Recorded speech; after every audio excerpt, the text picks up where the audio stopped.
All right. Hello, everybody.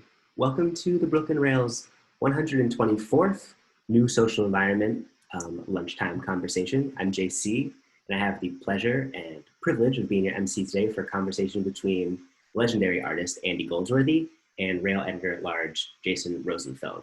We are also thrilled to have the poet Charles Theonia here, who's going to read to close today's program. I am very excited for that. This week of the New Social Environment is supported by the Dermot Company. To learn more about them and our 2016 Hallway Hydrack curatorial project that we collaborated on, you can check out the link that I'm going to put in the chat right now. The Brooklyn Rail would like to acknowledge that we are on the unceded territory of the Lenni Lenape, Canarsie, Shinnecock, and Munsee peoples. We acknowledge that many indigenous nations have ties to this land, and we recognize that the Lenape still call Mannahatta home. Finally, the Brooklyn Rail stands in solidarity with the uprisings unfolding across the country.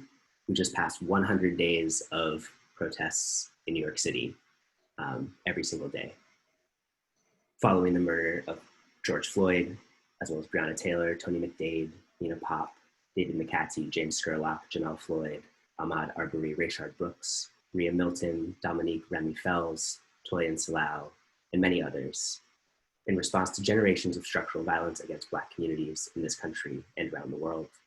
Black Lives Matter, and we will continue to support ongoing action in the struggle for racial justice. Before I introduce our host, we'd like to begin with a brief moment of silence.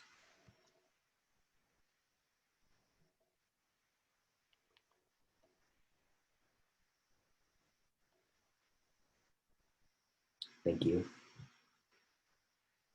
And now to introduce today's host. Jason Rosenfeld, PhD, is Distinguished Chair and Professor of Art History at Marymount Manhattan College. He was co-curator of the exhibitions John Everett Millay, Tate Britain Van Gogh Museum, Pre-Raphaelites, Victorian Avant-Garde at the Tate Britain and the National Gallery of Art, DC, and River Crossings at Ilana and Cedar Grove, Hudson and Catskill, New York. He is a senior writer and editor-at-large for the Rail, frequent contributor, and also frequent host. Jason, thank you so much for being here. Over to you. Thank you so much, JC. I want to welcome everyone who's joining us today on beautiful Labor Day here in Watermill, New York, which is home to the Shinnecock Nation. And we're welcoming Andy Goldsworthy today, who's coming at us live from Scotland. Welcome, Andy. Thank you very much. It's great to have you here. We're deeply appreciative of you giving us your time today. Just a few thank yous before we launch into it.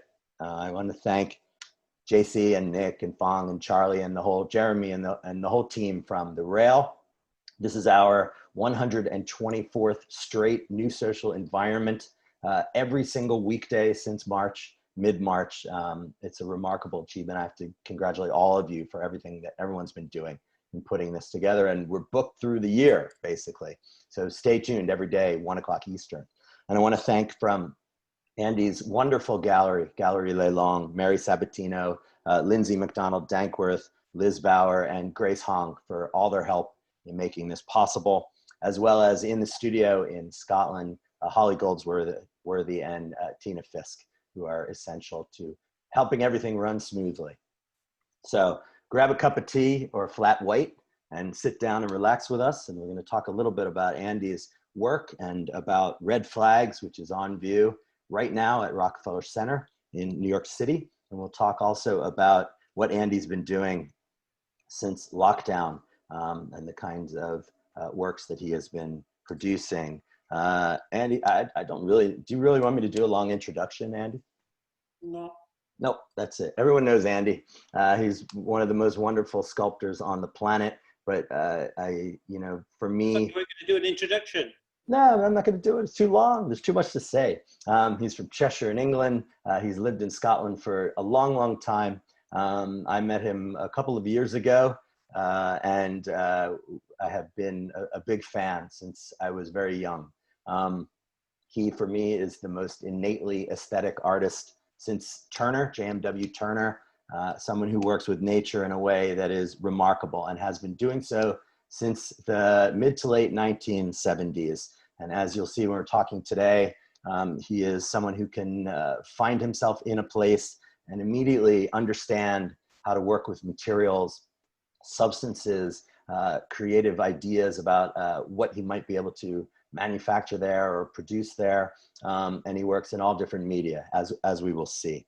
Red Flags is a fantastic addition to his oeuvre, and something which is on view in New York City for free outside, which is where everyone needs to be if they're congregating or hanging out, through the month of September and into early October. So I'm going to start the images and we'll go from there.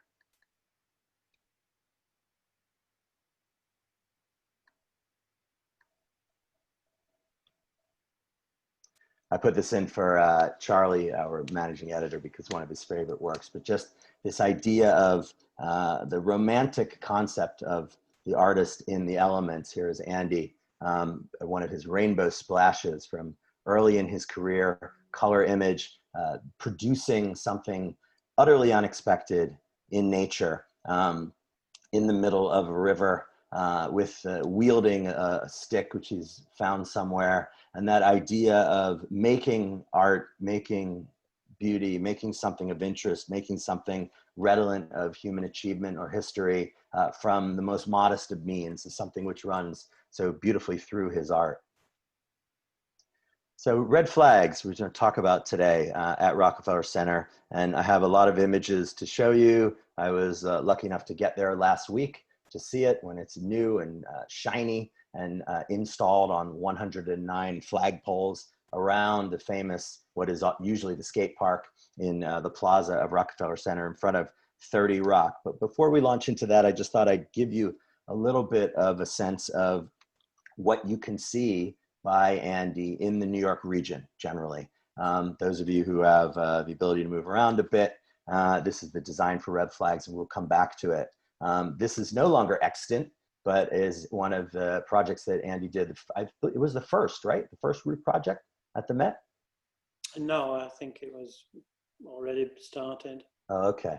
So Stone Houses, which was on the roof of the Metropolitan Museum of Art in 2004, which is, I think, one of the earliest things that I saw by him, at least in this country, temporary installation there on the roof. And then I'm just going to scroll through these. If you want to jump in, please do.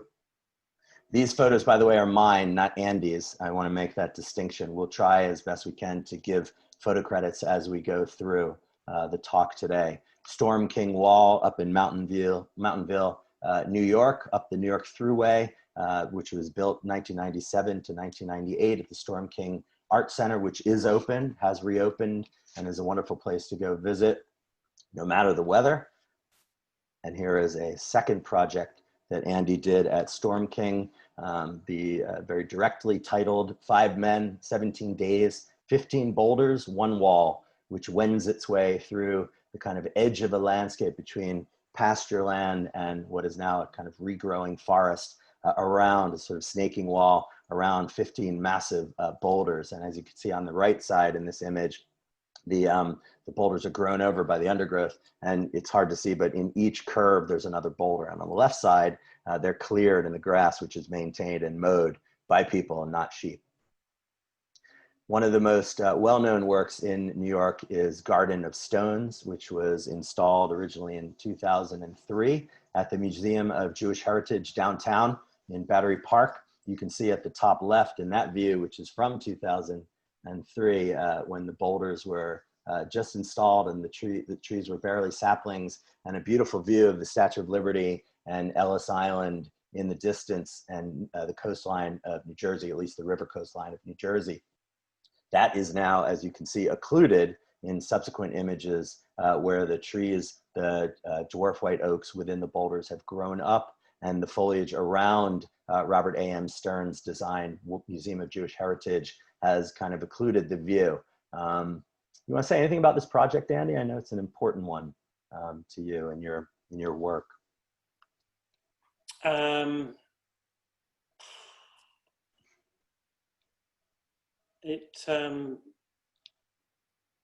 It was a bit of a risk, the trees, whether they would grow and whether they would survive.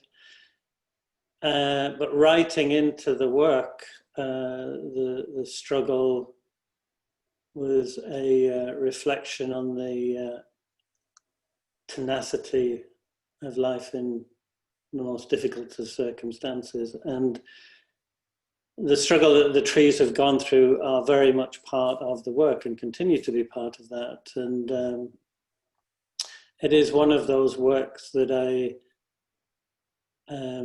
learn a lot from as time goes on.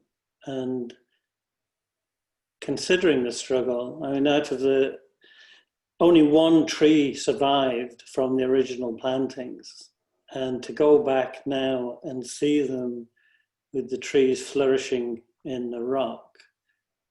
And it's not yet reached its peak. The peak for this work is when the trunk of the tree wells with the stone, so there's no hole, it's just tree and stone. And that's a really beautiful kind of moment. But it's also the moment that the tree will begin to die. It'll be, I guess, so I don't know yet, but I'm expecting that that's when they will die. And I've asked that when a tree dies, that it shouldn't be removed, that it should stay there as part of the living, and that it should only be removed when it can be pushed over by a person, so broken by a person. That's the moment it can go, and replanted by another tree.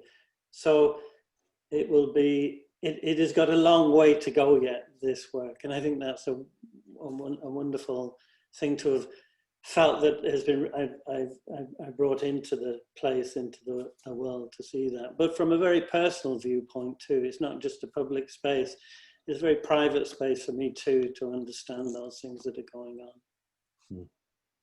You know, you said earlier, you introduced the rainbow as if I was trying to show a lot of things through the work. But basically, all I was trying to understand and look for is to discover that color, to find the color. And for,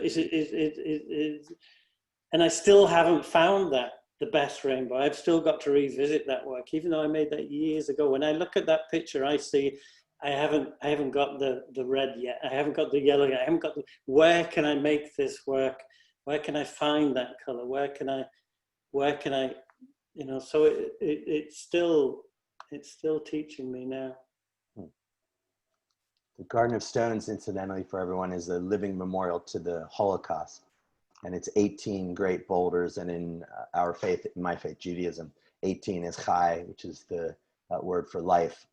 So it's a particularly poignant design. And in Judaism, we also leave stones at graves when we visit grave sites of our ancestors. And the idea that it will be left there when the tree, if and when the tree eventually dies, is something which I think is very moving in that regard. It connects well to this idea of practice. Here's one cairn. Andy, long famous for cairns, which he really doesn't make anymore. East Coast Cairn, which is up at SUNY Purchase at the Neuberger Museum of Art. And incidentally, all these are outside. They're free. You can see them. The Museum of Jewish Heritage Work, I should just mention, you don't have to pay entry, although you should, to go into the museum, but you can go up the stairs and see it anytime. I've taken a class there every single year since 2003. I'm a bit chagrined to think that I can't do that this fall because of the present situation, but I've tried to go and visit every single year. You can go up there, as Fong and I did one nice summer day, to see the cairn up at SUNY Purchase. And also, here's just an example of one of Andy's rain shadows, this one at West 53rd Street and 7th Avenue works, which he talks about as ephemeral works versus the projects, which are more long-standing works, which I've just been showing you. Maybe can you talk a little bit, Andy, about your connections with New York and when you first came to New York City? Oh, I've been coming to New York for quite some time, I guess. And I work wherever I go, you know, so when I'm in New York, I want to work with New York. I think that for me, nature doesn't stop at the city. It is part of the city. Human nature, the passage of people, the rain, and the particularly the streets, which are ingrained with that sense of as I said, human nature. So the idea of laying on the pavement, which is an ideal surface to make a rain shadow. And the unpredictability of that moment, or how long will the rain will last, and all of those things. It seems a particularly appropriate way to engage with the city, and you know, that has its challenges like any other place. The first shadow, I actually went to New York specifically to make rain shadows for a week, and that was in Central Park. No, this was no? around the city, and yeah. I was in Times Square, and it started to rain, and I lay down, and I lay there for about 15 minutes, and laying down in Times Square is like a lifetime. 15 minutes is like a lifetime, and I have the camera set up, filming. I set the camera up, lay down and do the thing. But as I looked over, the wind picked up, as it often does when it starts to rain, and blew the camera over. And as I got up, someone said, "Are you Andy Goldsworthy?" And so I had this great sort of sense of loss of having this work gone. And then I'm having to be kind of polite, I guess, to someone who, it was a very surreal moment. I mean, I had a whole week of strange moments, and that's not just because it was New York. This occurs in many of the places. And I've made hundreds and hundreds of rain shadows in all sorts of circumstances, in all sorts of places, and they're endlessly fascinating and endlessly rewarding. And each one is so different, and there may be a certain amount of obsession in it, but it's so rewarding at the same time. And I learned so much again in the making of them. And it's not just the making, it's the whole thing, you know, the laying down, the people walking by, and then as the shadow disappears, either through it beginning to rain, or there have been occasions where it's continued raining after I've got up, and then it stopped raining. And because there's less water on the shadow, although you can't see the shadow anymore, as it dries, my shadow comes back out of the ground, you know. So I filmed these works, they're videoed for that reason, because it's not just about that one moment, it's about the whole process and then the unpredictability of it. And that's led to, I mean, I started making shadows also at night, so the colors of the neon would reflect in the pavement and the water. And I tried to make one outside Fox News, because on their billboard where they have this red lighting going over, but they kept throwing me off. So I've got videos of Fox News security people removing me from their on 6th Avenue. Uh-huh. 6th Avenue, yeah.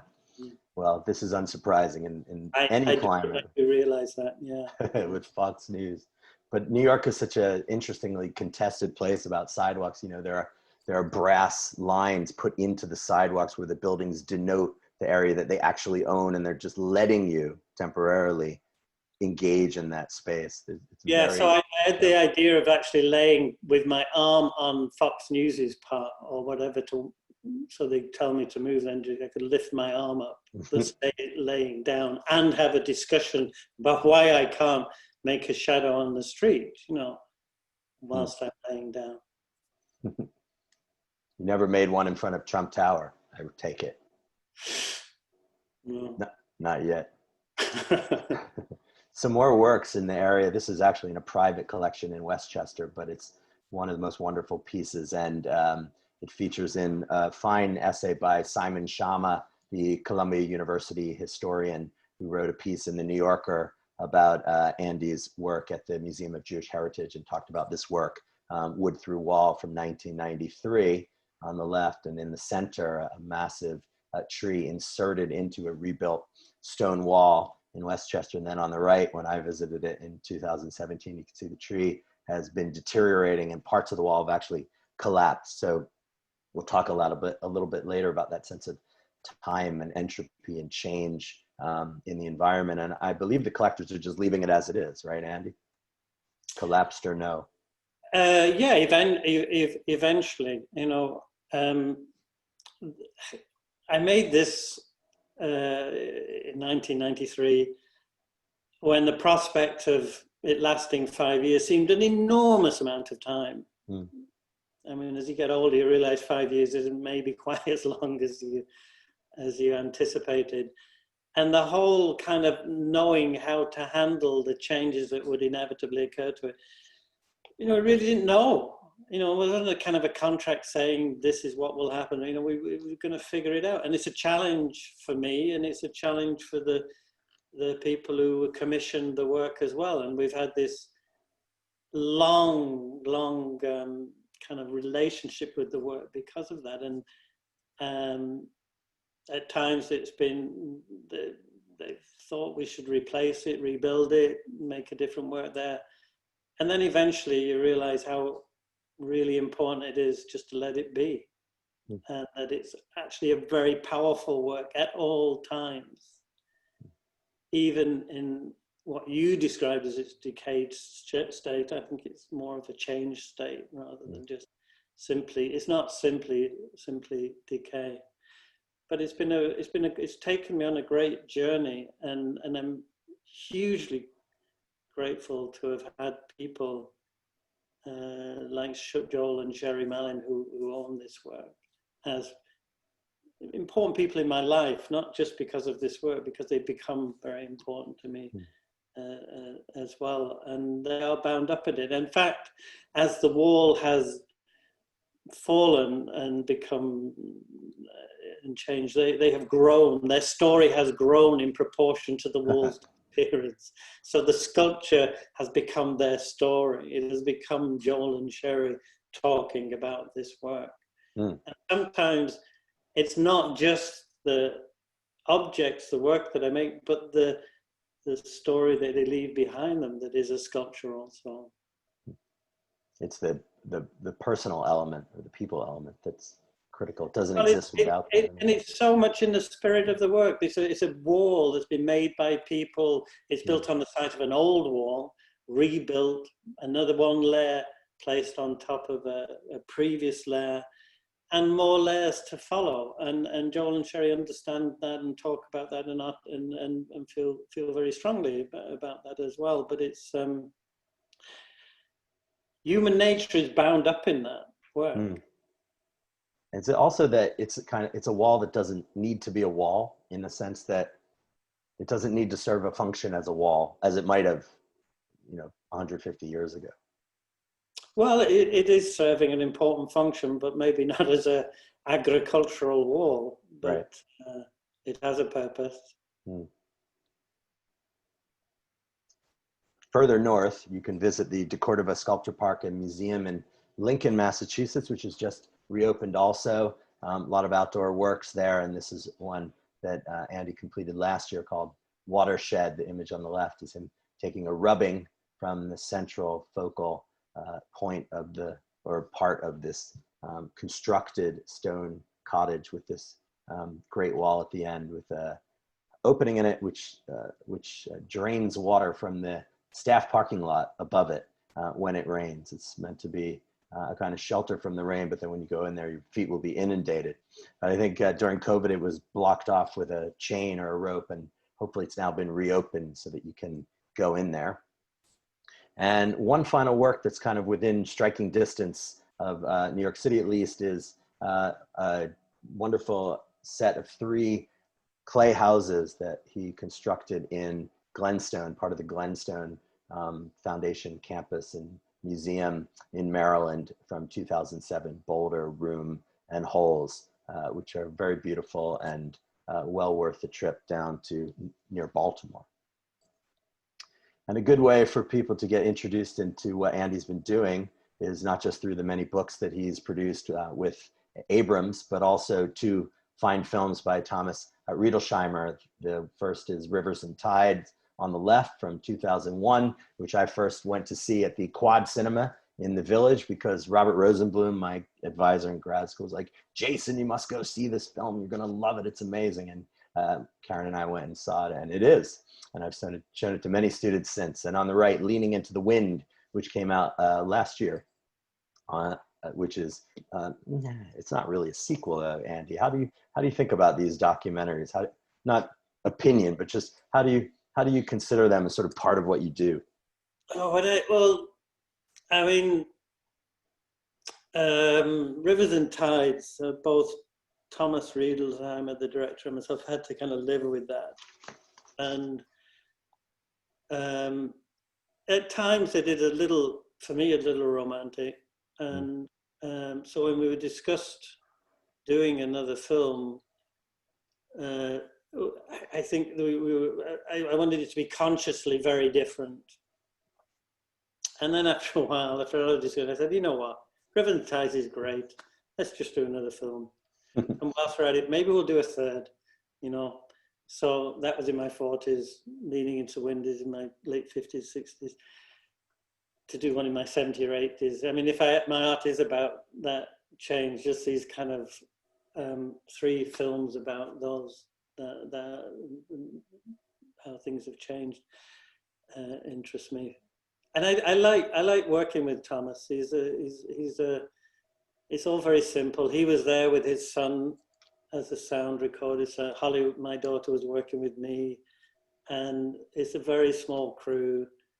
And I've enjoyed that. I've enjoyed working with them, and I think it reintroduced the notion of making films again for me. I made films in the 80s, but I've revisited it because I started doing filming things for Thomas for the film when he wasn't there, and then I realized these films were actually quite interesting to make. So I'm grateful for that. There is a creative relationship between myself and Thomas. I think that's what I'm saying.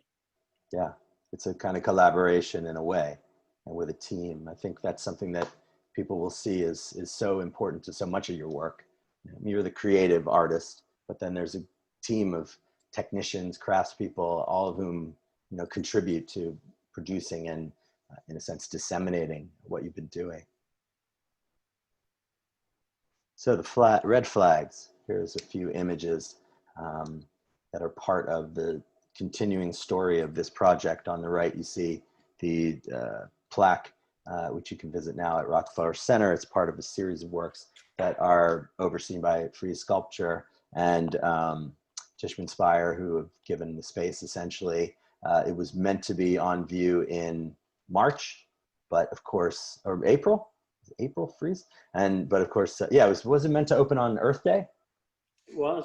That was the original plan, so April 22nd, but of course everything went hooey after March 12th. So it has been happily restored with, I believe there's 9 other works on the plaza. There's an online component, you can get a map, etc., and see them. So the idea of working here in Rockefeller Plaza, and I'm just putting up a few images to give a sense to people of how this space is used quite often in terms of the flagpoles. They've continued to add flagpoles. There didn't used to be as many, and now there's 109, and you can see at top left on national holidays, not today, but on Memorial Day, they put up all American flags, United States flags. And on the right is how it's often installed with the flags of the US states. And at the bottom on Pride Day in June, they hung it with the rainbow flag. Sometimes there are the flags of all the nations. When did you first visit, and what was up at that time? Was it the States? Yeah, well, it was, yes. And I visited in November of last year. I think it was October and November last year. And yes, the flags of America, American states were flying at that time. And it was suggested that the flags were a possibility. And I wouldn't have thought of working with them if it hadn't been a suggestion. And there'd been a precedent of the previous year of the flags being used as well. Mm-hmm. And it was,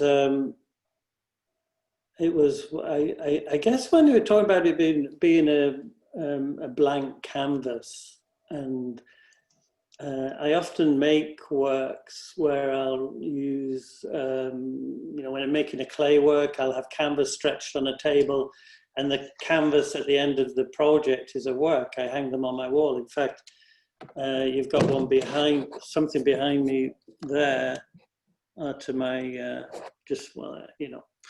and that hole in the canvas, the center there, is a salt lick that sheep made the painting. I put the canvas on the ground, put the salt lick in the middle of the canvas, and then left it for a week, and the sheep come and eat, and then I take the thing off, and so I've got this canvas. So it is in my practice to have worked with the canvas as a thing. And I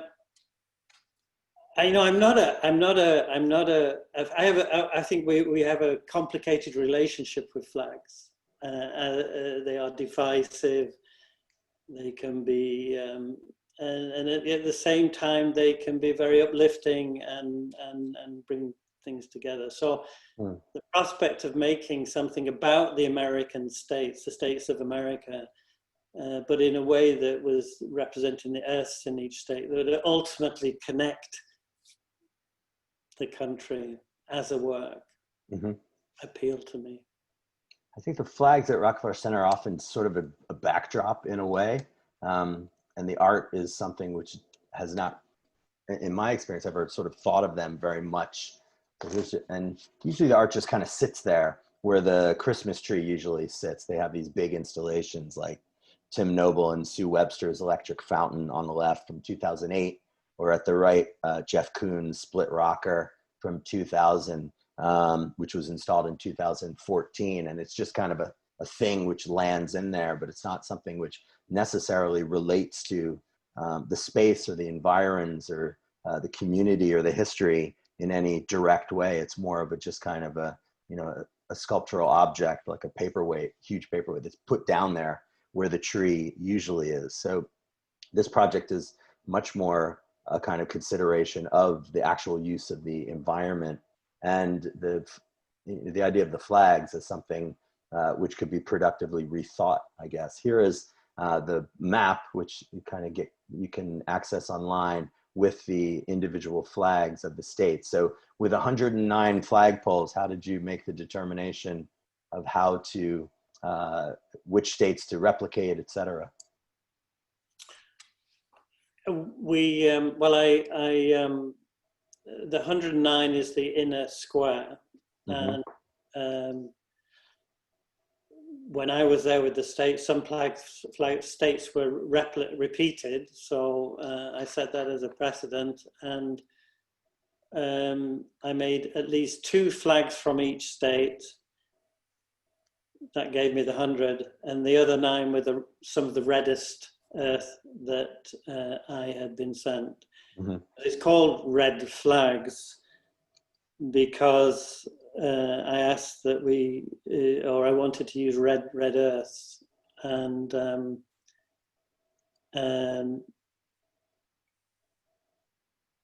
not all of them are red, but people sent them after having looked for red, and they represent red.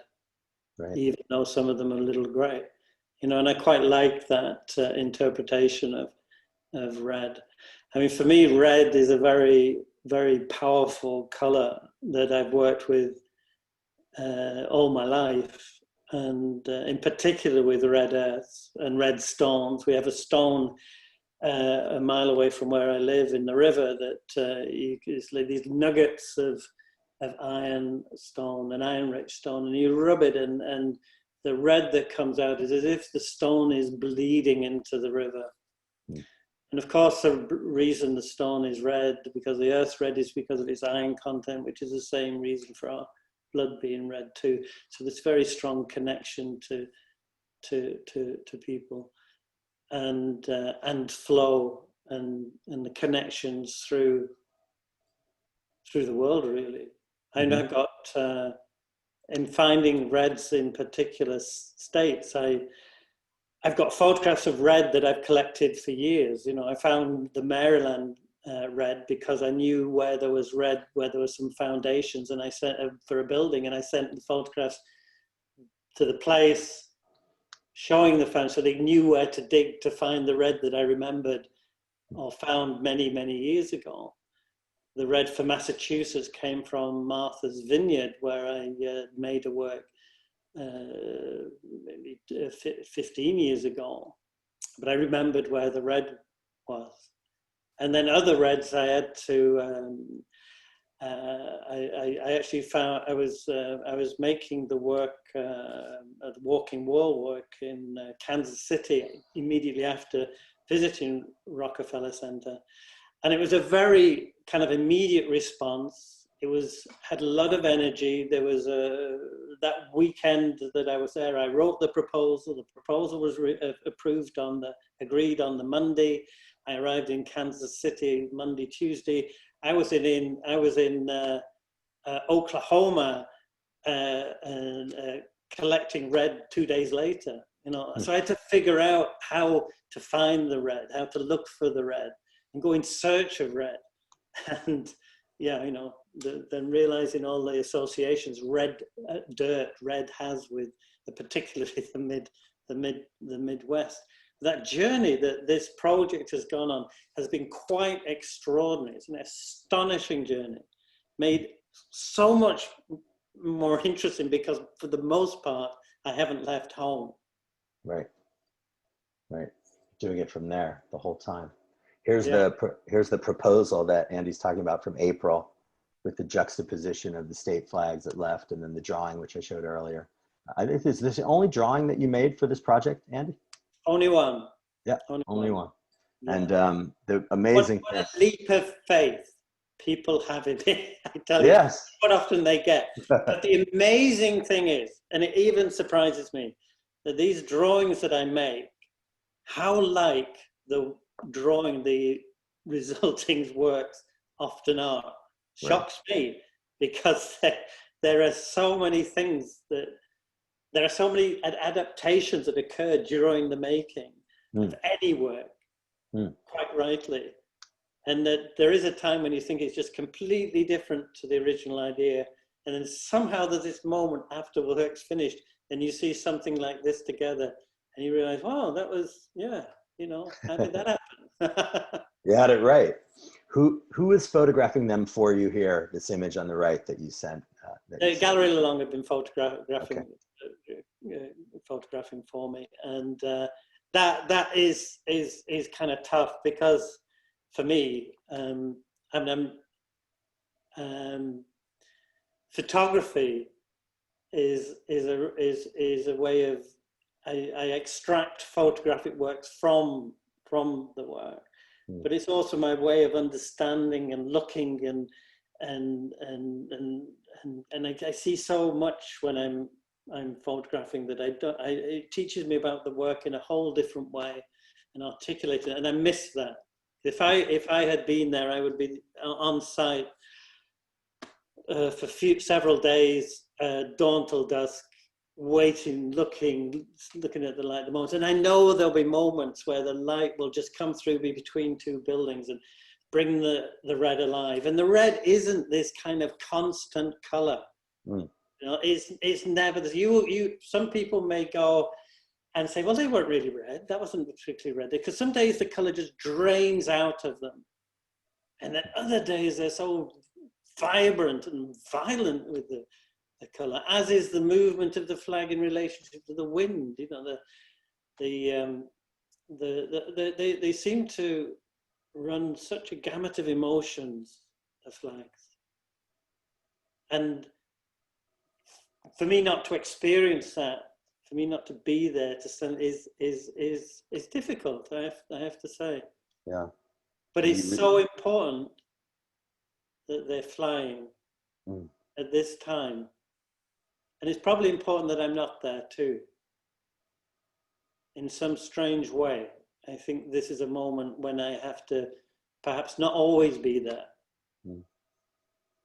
And I have to learn, because I am an artist that makes things into place, my own energy. I work on the sculptures myself. If I'm not working on them, I'm directing them. I don't abdicate the making often or easily. I always have to be involved in it, but that requires me always having to be there, and I don't know if that's going to be as easy from now on. Right. Or appropriate.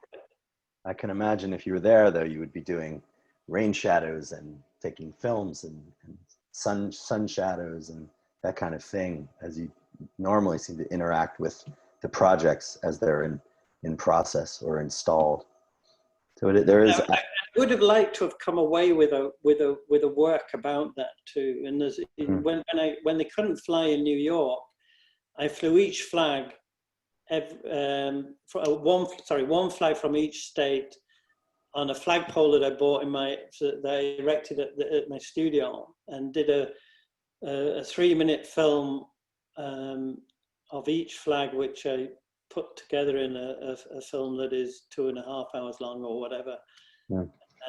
Made 2 films, and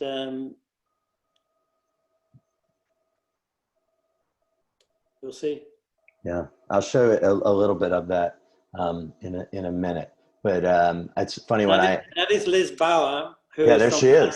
Long, who has been extraordinary, and they're amazing. The guy, I'm so privileged to work with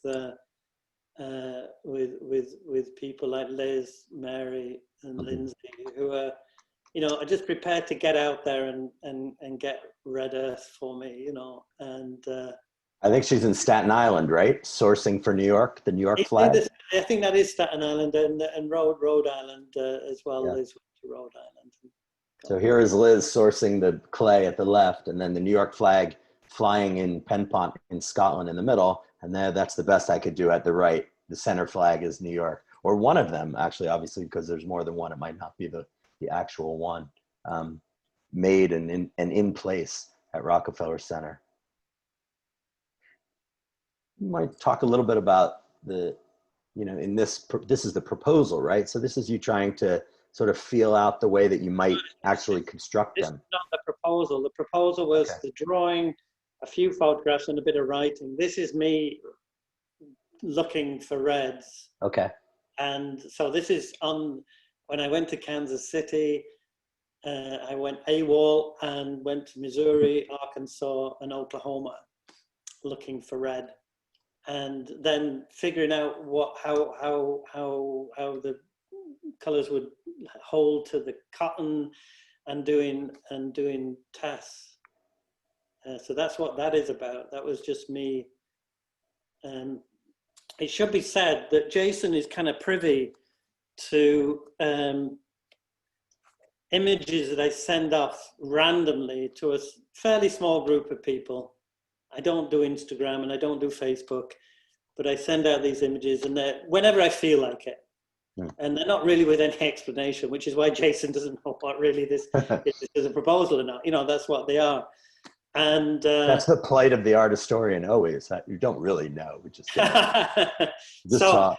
There will be a lot of images coming up like this that normally wouldn't get seen. And they're not works. Not works. The what? They're not works, right? I want to. No, they're not works. They're just information, really. Yeah. Done initially because often when because I'm always involved in what I'm making. I'm the person that I sometimes don't reply to people. I don't. I kind of drop off the whatever, and people think I'm ignoring them, or I don't care. But if I send an image out and they say, "Oh, that's what he's doing," of course, he's fine. Leave me alone. So it was done to just let people know what I'm up to and that I am making things. And then this is what happened. But these were I found the red. What was kind of interesting, figuring out how to find red. And I apart from the places I already knew in the various states that I'd been to, I had looked on Google Earth and was looking for red from Google Earth, and then identifying the places and going to find them, and then realizing that what looked really this amazing kind of purpley red color was actually a chrysanthemum field. And that I kind of got an admiration for the people who actually read the land from images, aerial photographs, because there is a whole language about reading things from the air. And so I got pretty good at knowing what might be red or not red. And construction sites and quarries are usually good places to look for. With construction sites, I'll often get there and the red's completely gone. This wound is healed over and it's now a suburb. And you cannot believe, it's really difficult to believe that this red is there, but you know that just beneath the skin of turf and gardens is this red, and that has always been a very important concept for me as an artist, this idea of going beneath the surface appearance of things, to look in, to touch on the essence of the place, and to find, and for me that finding the red is that, and then you have to go and scratch around and take a bag full of red, and I forgot, it was a real thrill. I just loved that. I genuinely wish I could have collected every red myself and traveled all over America looking for red. And as I'm traveling along, I can see red, and sometimes on the freeway I saw red. There's one place in I think it was Arkansas, and I saw this red something had been dug out of it was a warehouse of some kind, and I drove off, went back, drove up, and I saw the red. There's a building to my left, and as I drive towards the place where the red is, and I go around the corner, there's all these guys with guns, and it was a shooting range. And it was black something gun. They make guns. For British, this was pretty tough. So I didn't collect red there. I just went. I wasn't going to go and persuade them that they should let me have some of their red right behind their targets. So how long did you drive around Arkansas until you found this site there at the left? Well, I was doing the walking wall, so I just drove down to a place where I'd seen red on the map, and then drove back. And then you had to enlist people to supply you, thus, since you couldn't get to every state, like Liz was doing in that picture in Staten Island. Was there a kit that you sent out? And then is it difficult to get red dirt through customs into Scotland, is my burning question. It is treated like clay or gravel. Should have been cleaned and any debris removed. So it was like material samples. So that wasn't a huge problem, but finding the red, and I had to rely on people to find it. I would look for red on Google Earth and send them directions or places,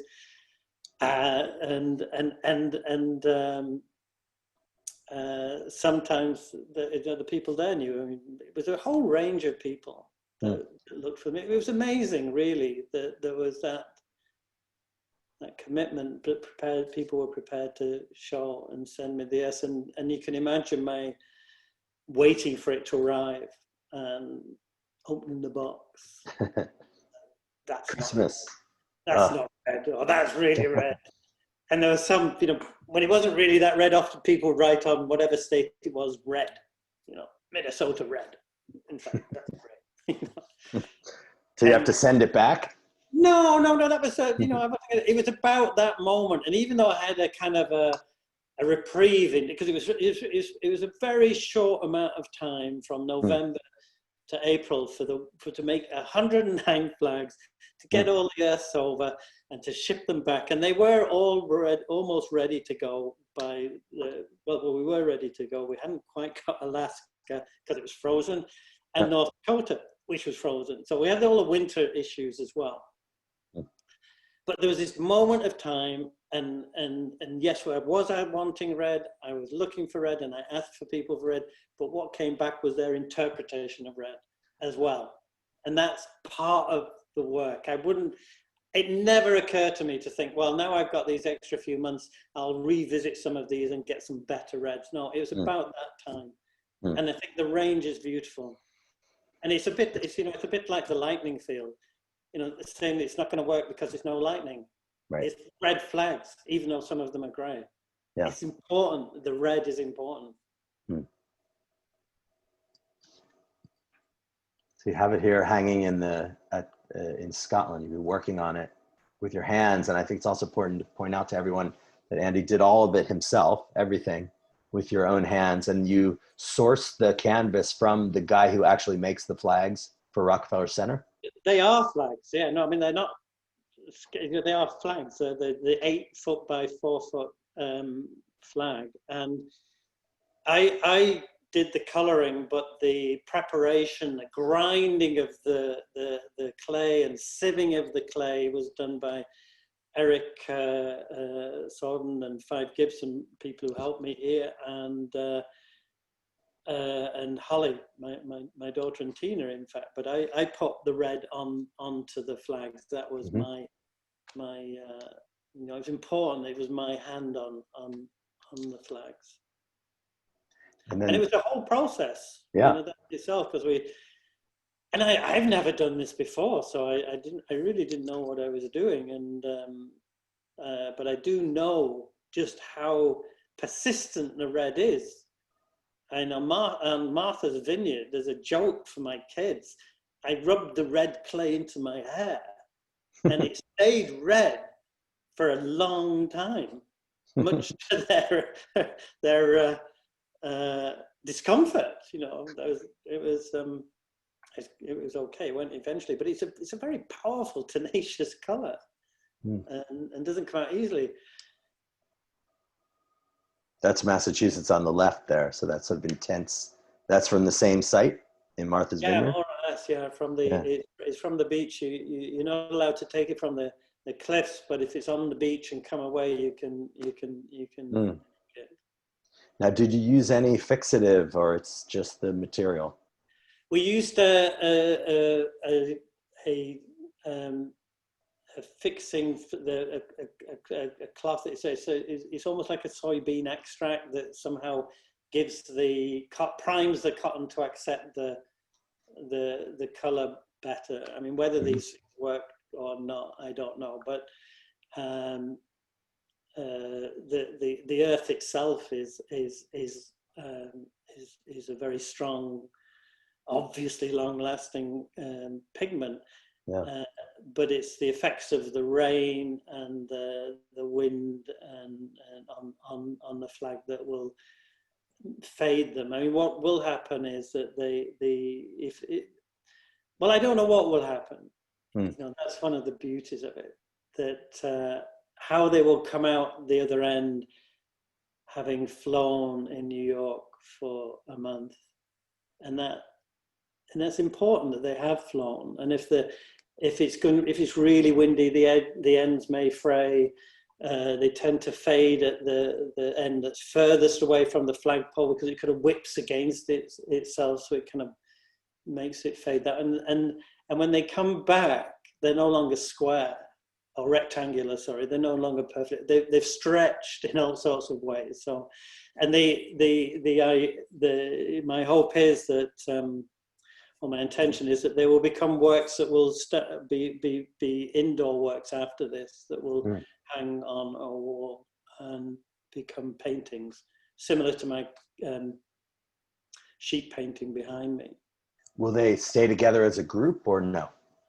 I want one group to remain, one from each state to remain as a group, and the others can be dissipated, and each flag will be accompanied by the 2.5 hour video of all the flags in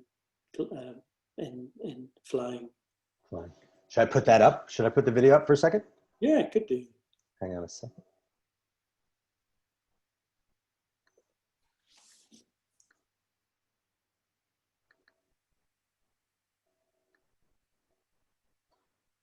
So you can see that, yeah?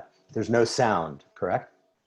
There's no sound. I didn't want sound. Also, the sound is a very the sound of flags. You get the kind of the pinging of the metal. There's a lot of things going on. It's not this kind of, if it was just the flapping, possibly. Mm. And the one thing that I do find difficult in filmmaking, that I have to make in the films with Thomas, is how manufactured the sound is. It's not the sound you hear. So when I'm crawling through the hedge and leaning into the wind, that's not me breaking. It's someone going like this, and it just to me sounds ridiculous. And I find that when I see films now, I find the sound irritating because it's not the real thing. It's fabricated, and it is accentuating, and it's leading you. It's misleading you. And I like the honesty of a single shot of each flag, not trying to do anything else other than staying still whilst the flag moves. And I wasn't going to fabricate the sound for that. So I preferred silence. Right. Yeah. My hope is, and just to explain, this is one of the flags. After 3 minutes, it changes to another flag. They just cut directly one into another, just like that. And I would love for this to be shown across America in drive-in movie theaters. Not that people have to drive in to watch the film, just for the flag to be flying there above the American landscape, as well as acknowledging all the people who are involved in making this work happen. And it is about that. So I don't know. A 50-state collaboration. Yeah. Yeah, just let it run for a loop. And as long as it's dark, so it's just there flying, middle of the night. Yeah. In the morning. I don't really care, just as long as it happens, Just let it run on a big screen. And I'd like to have a film of the film in the American landscape, just flying as a movie, Yeah, a lot of drive-ins have been resuscitated because of COVID. That's the way you can go see a movie, You go to a drive-in, it's 1952 all over again. Okay, I'm going to go back to the images.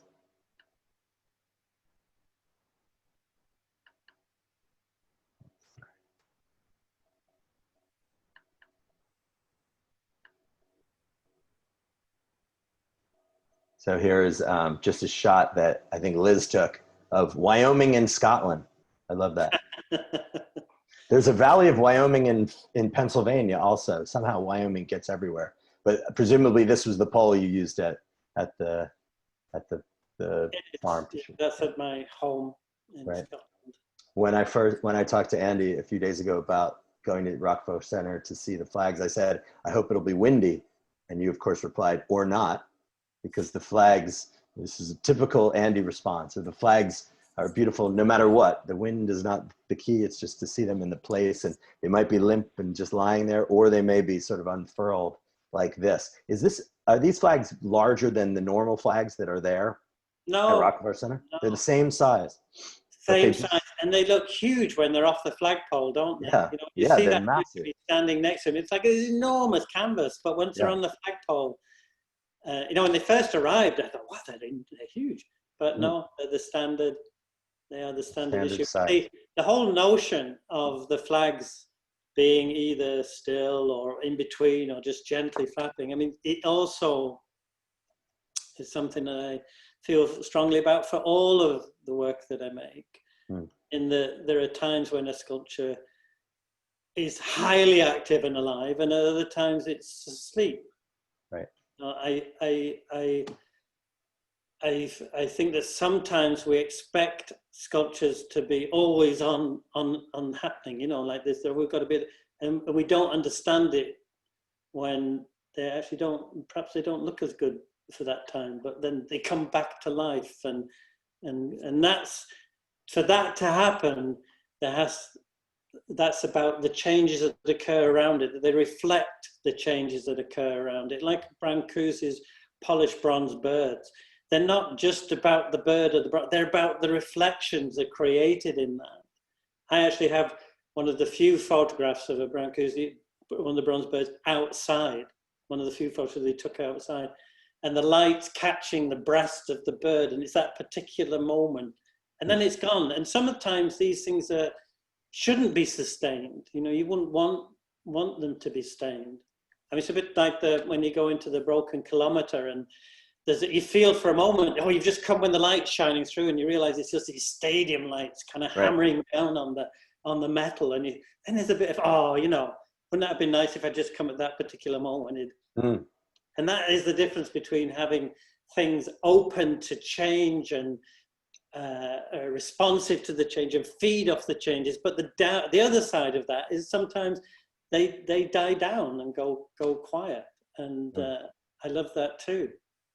Yeah, it's interesting you point out Walter de Maria's piece on West Broadway in Soho, The Broken Kilometer, because that's always the strange thing about that that's run by Dia, is that those halide lights are so bright. But when you go to the Earth Room, usually Bill, who's there all the time, leaves the lights off. So the light changes over the course of the day. It's so much better. It's so much better to see the Earth Room in that way. So here I'm just showing, sorry, go ahead. No, I mean, I agree. I mean, those two works for the Earth Room is a huge work for me. You know, you know, a lot of the American land artists or artists who worked outside were hugely significant for me in the 70s when I was beginning as an artist.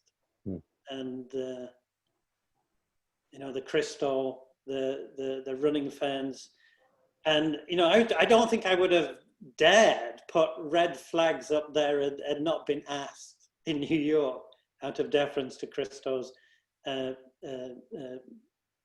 Central Park piece. The gates. I was going to show that. Hang on a second.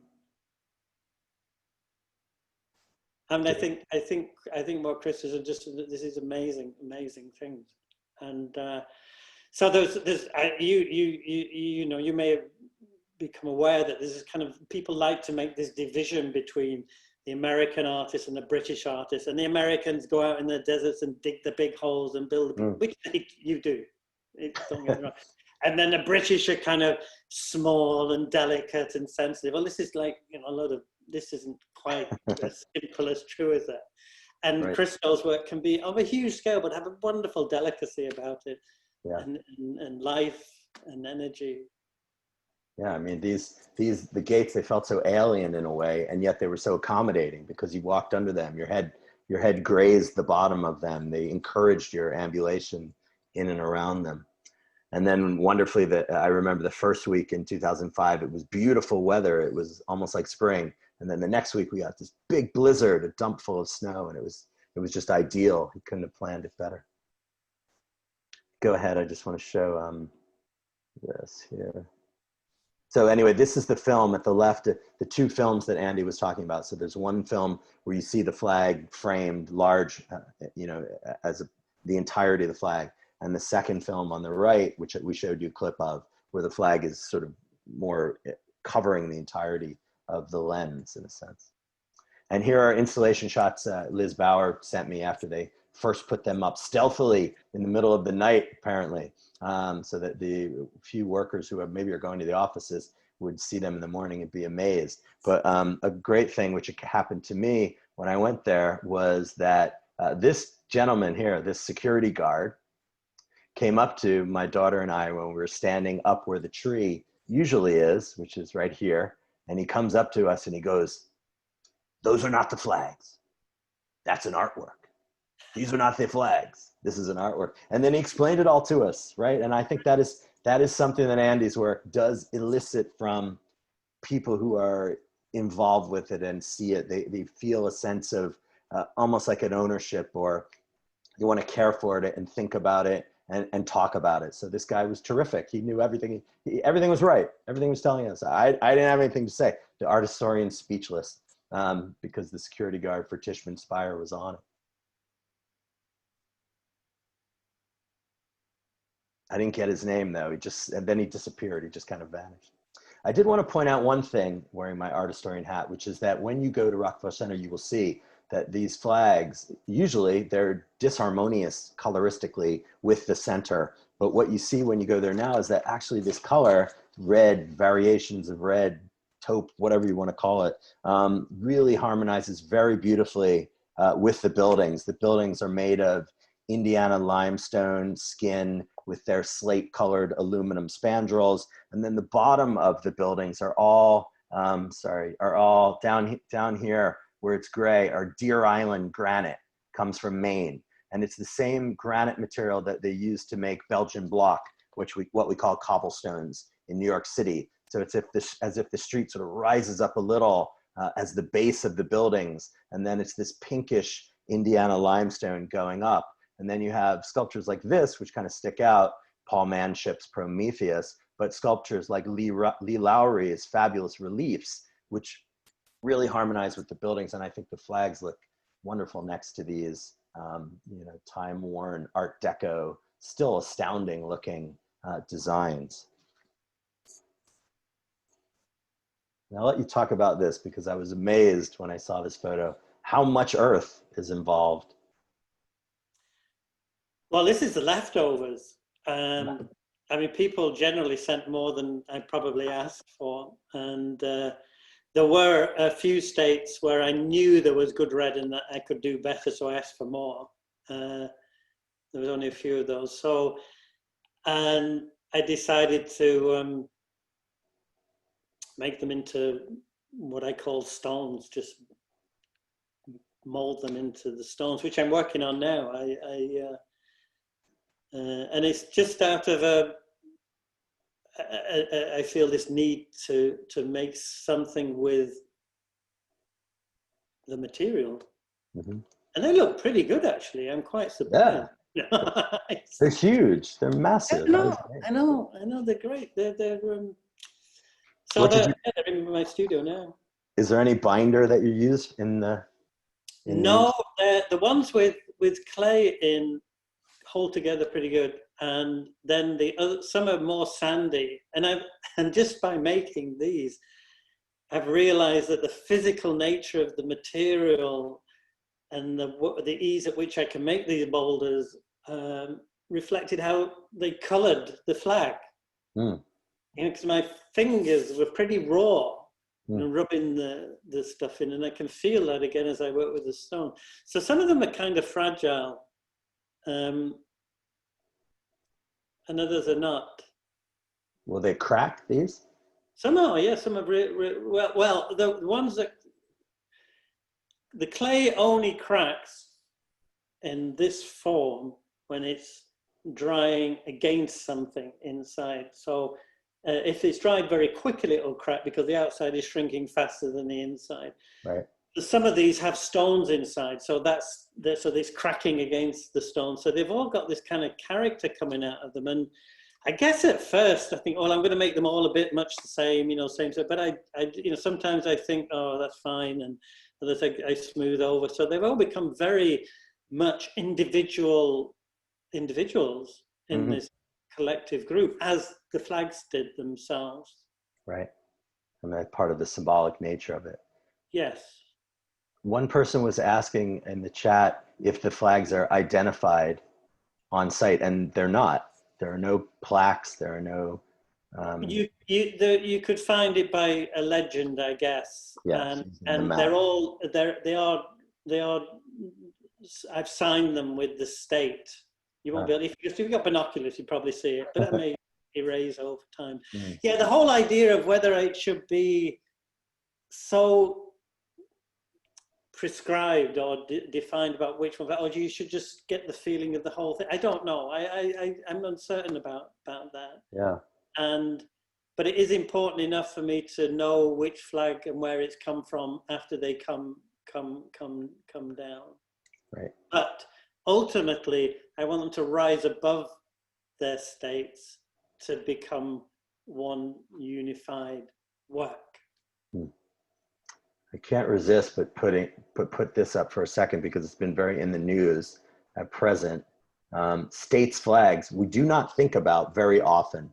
Most people probably cannot identify the details of the New York State flag, which is very cluttered with beavers and all kinds of things on it. But the flag of Mississippi on the left, I don't know if you're aware of this whole controversy. The flag of Mississippi on the left was retired on June 30th, 2020. One of the small sort of doffs of the cap by a southern state to the Black Lives Matter movement, but not insignificant, because this has been something that's been in the air for a long time, to get rid of the Confederate flag, the stars and bars at top left.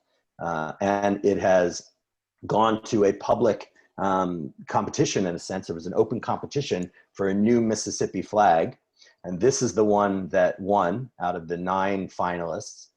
And it is to be voted on, amongst other things, on November 3rd of this year, this flag. And you see it there with a magnolia and stars, redolent of Mississippi, I think being the 20th state in the Union. This is a star which responds to the history of Native Americans in that region. The colors are all symbolic, etc. But you know, it's interesting, the idea of state flags and the strangeness of them. I mean, in Britain, there are no states, right? There are counties. The counties have a flag. Does Yorkshire have a flag? Well, in my lifetime, you know, flags and the Union Jack, when flown, had a certain, you know, if you see it flying, it would be a kind of, could be perceived as being a nationalist indication. And since independence for Scotland has become an issue, and devolution in Wales, you're seeing a lot more. Well, you get Scottish flags, English flags. I mean, very rarely saw English flags as I grew up, but now you see a lot of English flags. The English flags, I should just point out for everyone, is the white field with a red cross. With the red cross, yeah. And then it seems like it never ends, really, doesn't it? So now there are Yorkshire flags, yes, which is a yellow rose on a blue flag. So, you know, it just goes on and on. And you know, I've told this story before, but I work with, when my crew from Britain comprise of Scottish and English workers on occasions, and the guy that works for me from Scotland would have a habit of putting the Scottish flag up, which perplexed me a little bit. And anyway, in retaliation, the English guys put their English flag up, so the sites were beginning to look a little bit like a scene from Braveheart, and I had to ban flags from the work. The old enemy. Yeah, which was really, you know, it was a little disturbing in many ways, because I made a work in New Zealand, and but it does make you think of that whole kind of, where am I in this? Where am I retracing this kind of action of claiming this place? Of where, you know, what you're always trying to make sense of the passage of people and the huge journeys they made, but it's a complicated story, which I didn't want to be treading in colonial footsteps. And it didn't help having flags flying around my sculptures, I can tell you. Yeah. That's why I was so thrilled to see this when you sent this out, the red flag of Scotland from Earth Day. On Earth Day. Yeah. You know, that's from the red in the river, a mile from where I was sitting now. In the river sky. It's fantastic. And you know, you can hardly, I don't know if I've taken you to see this place, but you don't see the red. You wouldn't know it's there. You have to ferret around in the rocks and look for it, and then you find these nuggets of red, and you just rub it again, and that red flows out of it, and that for me is the reason for making art. It makes you see what's there, what's underneath, what's inside. Kind of the revelation. Yeah. I want to just show a few works that Andy sent since lockdown, and then we'll go to questions, because I know people are eager to ask some questions. But this was the first work that we saw, that I received after our lockdown. I don't remember, when did lockdown begin in Scotland? I forget the date, but this is before then, because when lockdown occurred, it's just a few days before, because my daughter-in-law, who worked at the ICU unit in St. James, where Boris Johnson was taken, so that's how she felt. She's on my list of people getting these images. That's how I felt at the time. But once lockdown happened, our first minister, Nicola Sturgeon, said, if you are acting, if things feel normal to you, it's wrong. And, you know, I could have walked out of my house into the fields and woods and not met anyone, so conceivably could have carried on working as normal, but I felt out of solidarity for those people who couldn't, that I shouldn't leave the grounds of my home. And that, believe you me, that's no bad thing. I mean, I'm privileged to live in a place that was not like some apartment in New York, but nonetheless, I really felt that need to have this change in my life. So this is my studio whilst making Red Flags, and these are works that where I just stand still. I just stand still. And this is for an hour that I stood still. The black screen is, I'm in there, just standing there before the light comes. And I know that my shadow will be projected on the wall. So as the sun rises in the light, my shadow appears on the wall in front of me. And I don't move for an hour. And people should know that these are essentially captures from the film that you made of this. Yeah, so this is a video. So, you know, it's a single shot video, unedited, just standing there. And I have to say, I've done quite a number of these over the last few years. And I'm kind of pleased I don't do them now. My feet, it's amazing how brutal standing still is on your body. Yeah. And how much damage I think I may have done by doing nothing. I have been with you when you've done these, and it is, I couldn't stand still. I made noise and you yelled at me to be quiet, but Andy was just stand still for over an hour without moving at all, and very controlled breathing so that it's not picked up. No, I wasn't controlled breathing. That makes me I like couldn't hear anything. Couldn't hear anything. No, I mean, and I wouldn't shout at you either. No, but I would shout at you, but not when I'm standing in an artwork, you know. But yeah, no, I don't move, so it itches on your nose, and it's really interesting the way you can live. You can kind of work through an itch on your back, or one scratch, or something crawling over your face. But they're not boring. They're so interesting. They're all these changes that are happening because you're standing still becomes accentuated, and the element of chance about whether the shadow is going to be a good one as it comes out of the wall, you know, they're quite highly crafted, despite me doing nothing, because I have to find the right moment and the right place and time. And there's a huge element of chance involved in whether it will work or not. And this is very explicitly expressed in these works, but could be said of most of the things that I make. Yes, I mean, that's what I tried to allude to earlier. I said, this extraordinary ability to suss out a situation. And it's the product of a lifetime of working with materials, but also just noticing things which most of us probably do not, that sort of slow time. And I should point out to people that Andy has a studio, but it doesn't really work very often in the studio.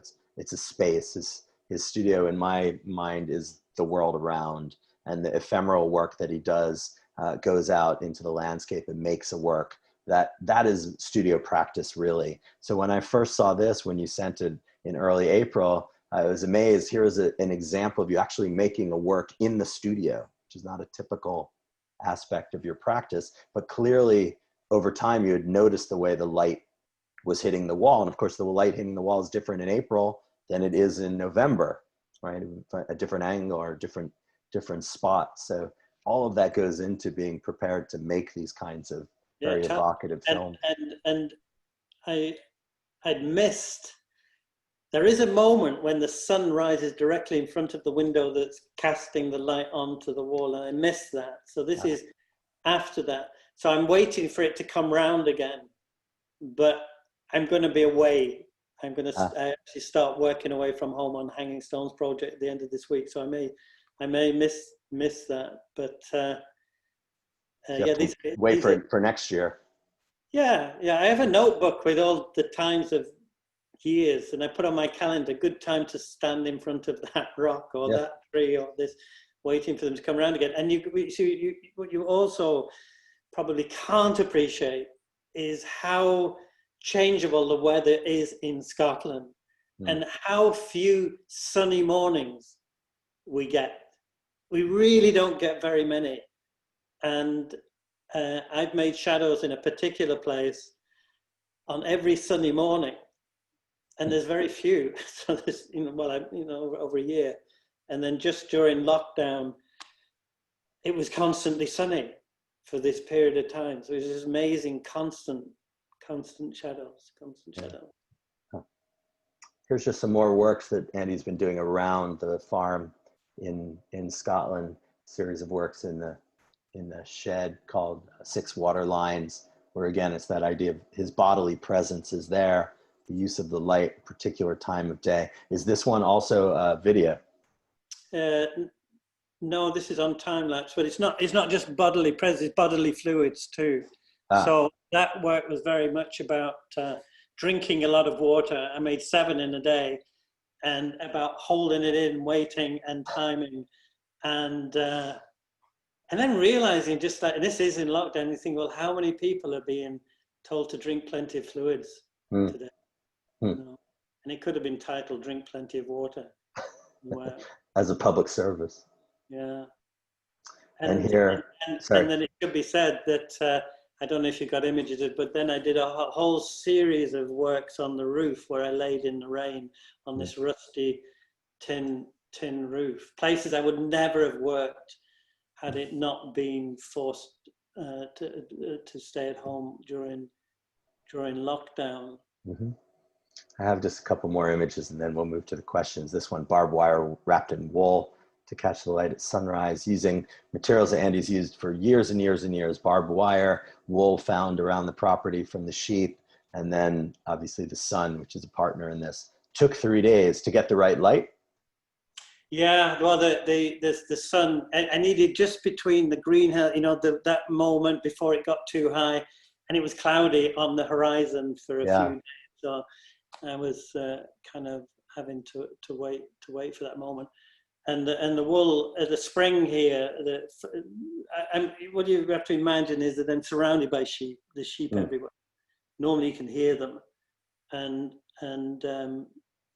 in spring, the price of a fleece isn't worth the farmer to shear the sheep very often. So it just drops out. So it's like this, you have the snow season and with leaf, you have the wool season here where there's just wool all over the fields. So I collect it up and work with it, and the barbed wire, and people that think that sheep are kind of pastoral, cute, quaint animals, but I live in an almost treeless landscape because of the sheep.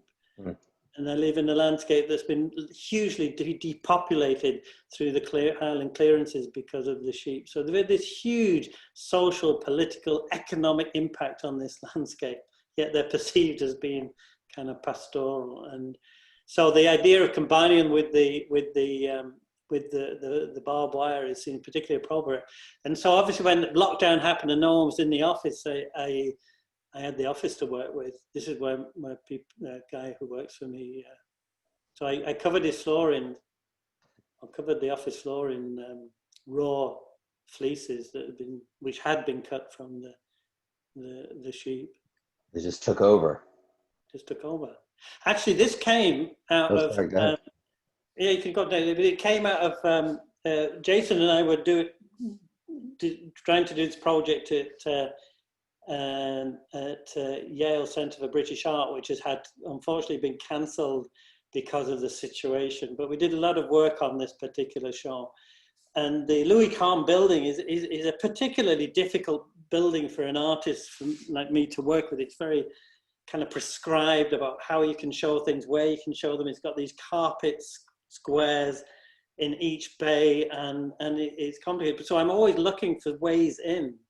And when I was told that the wool for the carpet came from a particular sheep in Australia or New Zealand, I proposed that we cover the carpet with raw wool.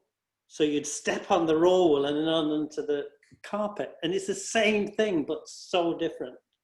So I've always wanted to do a wool floor, and I got the chance here. There it is. Or a wool window, which is this one. Yeah.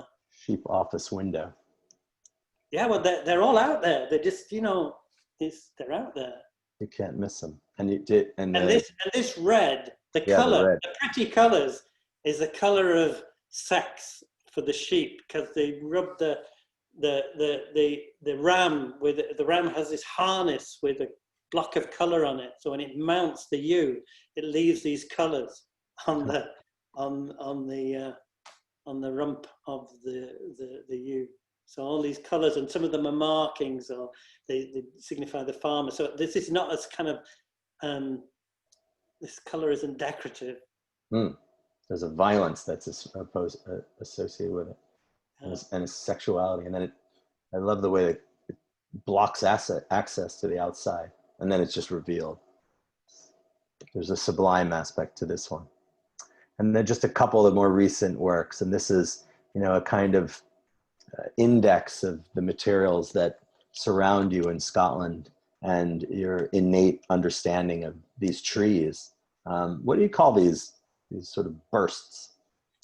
I don't know yet. I really still don't. Forming. Okay. Yeah, I mean, it's still.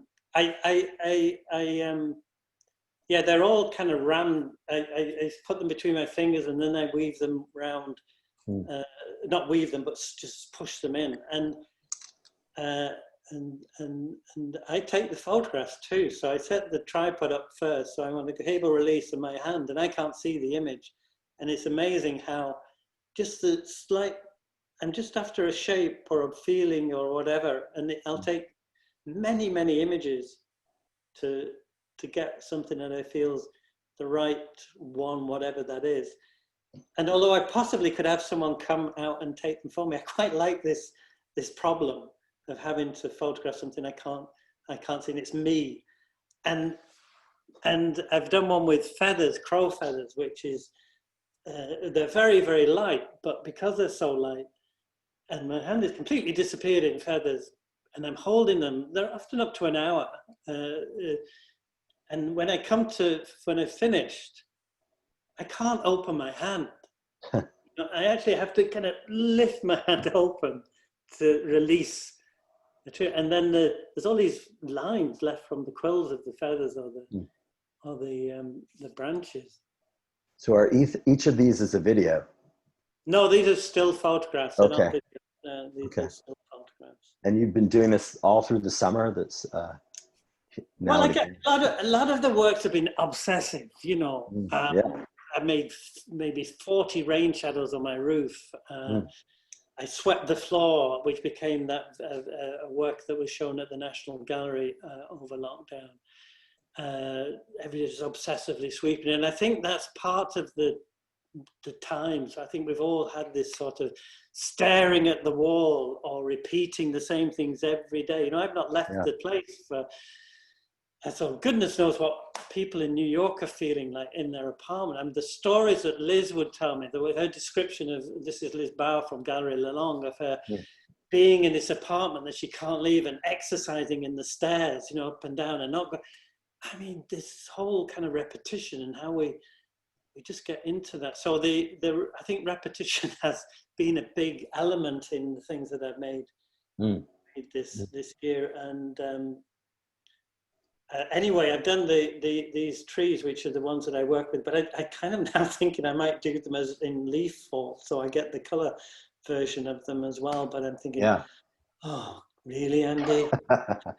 Well, it's like standing in the same tree every month for 12 months. Yeah, and I can do that, and then it all goes, and I get obsessed about something else. But it needs that sort of total commitment, that drive to keep on going out again and again, and they don't all work out. Many of them don't work out. And it's all a kind of durational aesthetics, which is remarkable, I think. It connects with a lot of practice that people have been involved with recently.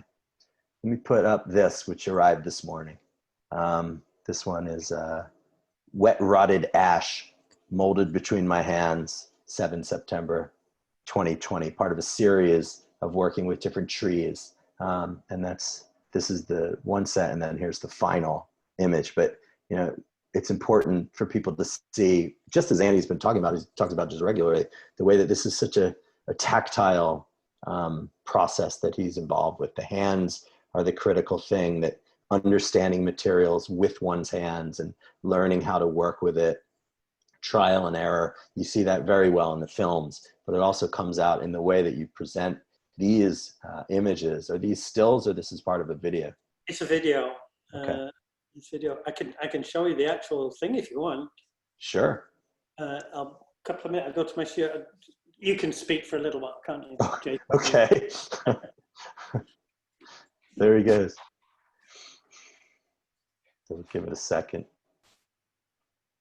I just wanted to point out to someone, while I have a second to be an art historian, the idea of flags is so pervasive in our artistic culture. And I did want to show, Child Hassam's Rainy Day, Fifth Avenue. Child Hassam, the Metropolitan Museum of Art somehow did an entire exhibit on Child Hassam's flag paintings. But on the left is the photo I took just a couple days ago of Saks with these flags. And Fifth Avenue traditionally hung with flags, which has migrated to Rockefeller Center. Of course, Frederick Edwin Church's Our Banner in the Sky from 1861, a portent of the Civil War, oil on paper, which he then produced as a lithograph, which he hand-colored editions of. So there are many examples of this, but that idea of sky, nature, political destiny, the winds of war are all wound together in this. And then finally, and here's Andy back, David Hammond's important African-American flag from 1990. I'm doing a little art history, sorry, Andy. And then Dred Scott's reprisal from just a couple years ago at Jack Shainman Gallery of the flag that flew outside the NAACP headquarters in New York in 1938 and other times whenever a man was lynched in America. And the political nature of flags in this most political moment, I don't think your work could be any more timely than that. Okay, go ahead. So that's the ash that I did today, and it's and this is oak, and this is the elm. They're wonderful. And well, you know, and I'm very suspicious of spheres and balls and circles, and you know, as if it's this kind of imprint, this symbol that you're imposing upon a material or a place. But as you can see in those photographs, I mean, all I do is this, you know? Yeah. And I squeeze the rotted wood together, and this is what happens. That's what comes out of that action. It's not like I'm looking and trying to make it perfect, but it's amazing that the human hand can produce that. Right. The natural form is the sphere. I mean, I know that planets are formed by gravity. That's why they're circular. But it makes you think maybe there's something else kind of working it. You know, it's perplexed me a lot. I don't do this anymore. Right. You know, I don't make these arbitrary geometric shapes. This has come out of the hand, particularly the human hand. Well, you're surrounded by spheres now in your studio. I know. They're everywhere. It's a little weird. I feel slightly uncomfortable in a very nice way about it all, you know. I don't know. Spheres can be daunting, right? That idea of I think of the thing in The Prisoner. You remember that old TV series, The Prisoner, that the great sphere that enveloped him. You know, these kind of things can be scary. I think for sculptors, like was it Tom Lubbock? I read, he said, yes, circles and whatever is like the default setting for sculptors. which is, That's it. there's an element of truth in that. So I think the difference is that these have been won out of an action. And I could talk a lot about these because obviously I made this today, so I talk it, but it starts off and it's pretty hard to get them to get go. Then it suddenly becomes this solid thing. And that's from inside the tree. It's what? And it's just from inside the tree. But what are you adding to it? It's the rotted wood of the tree, and it's becomes there's really strong now. I don't really know how and why. It is really strong. And then I've got one that I made a while back that's dried, and they're very light, but it's really, really strong. I often make things that are incredibly precarious during their construction and fall down many times. And then I finish it. There's one in particular that I think Jason has seen. It's a column of stones in this that form part against this broken trunk of a tree. It's very tall, about 10 feet tall. And it fell down so many times, and I kept trying to make the work and going back and making it again and doing, and eventually I finished it. And it was in a field full of sheep, so I thought, well, I'd better take the stone off in case it kills the sheep. And as I was taking the stones off, there you go. That's how good we are. We're in sync. That is amazing, Jason. How did you do that? So it went all the way up to the top of that tree. So I'm taking off the bit, and I think this is really strong. I'm going to leave it. And that was like 3-4 years ago, and it's still there. I'm still scratching my head, going, "Why? How's that?" But I think what I'm saying is, when something becomes a whole out of many parts, it fixes somehow together at that moment that makes it stronger than when it was separated. Fantastic. Well, that's actually a great place to stop, I think. And we'll move to the questions, because thank you so much for giving 1 hour and 39 minutes of your time to us. I know. We passed the hour mark. It was wonderful. We could keep going endlessly. I would love that. But in the interest of the demands from the public to ask you questions, and also our fine poet who's going to join us, I will step aside. But Andy, thank you so much. This was wonderful. I wouldn't want to spend Labor Day any other way, but I appreciate you sharing so much about what you've been working on. And everyone should go to Rockefeller Center and see the flags. You will find them magnificent. You're such an enthusiast. I am. But you deserve it. So I'll turn it over now to JC, who will shepherd us into the question session. Yes, thank you, Andy, so much, and thank you, Jason. That was incredible. We've got, before we get into questions, there were a bunch of people in the chat with very helpful information. Andy, apparently if your hands won't open, you can put soap in them, and supposedly that works. Some folk remedy that somebody offered, and there were a number of hot tips. Find that out. Yeah, soap in the hands. I'm not sure. They said it's inexplicable, but it works. Nice.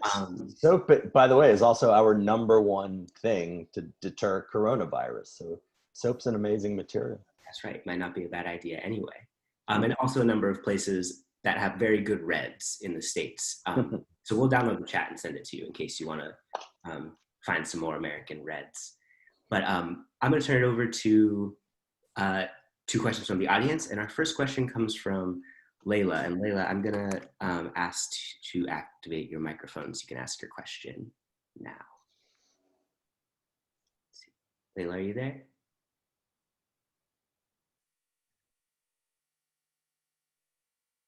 Let's see. It seems like the microphone's on, but we're not getting any sound. Layla, if you don't mind, I might just read your question on your behalf. But please interrupt me if your sound gets better. Layla's question was: time is very present in Andy's work, and now with seeing the work from 2020 for standing still in the studio or laying over the stream and holding the leaves, was wondering if you might think he wants to create / step into more endurance performance works. which seemed to connect a bit to what I think you were working on for the project with Jason. So maybe you want to talk about those works a little bit. The works, the endurance. What do you mean the endurance works? The works I am doing, or?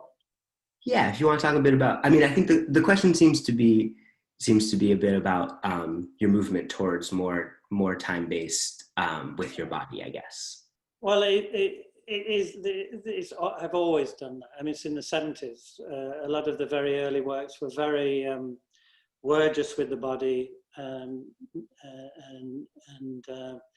I think at that time it was a really necessary thing to do, to get this kind of physical engagement with stuff and the land and my own body. And I've always seen my body as part of the work. Even when I don't show it, it's still very much part of the activity. But it's become more explicitly part of it over the last 4 or 5 years, and appears in the works themselves. And that's partly because I moved from film cameras to digital. You know, I've always done it. It's whether you guys ever see it, you know. But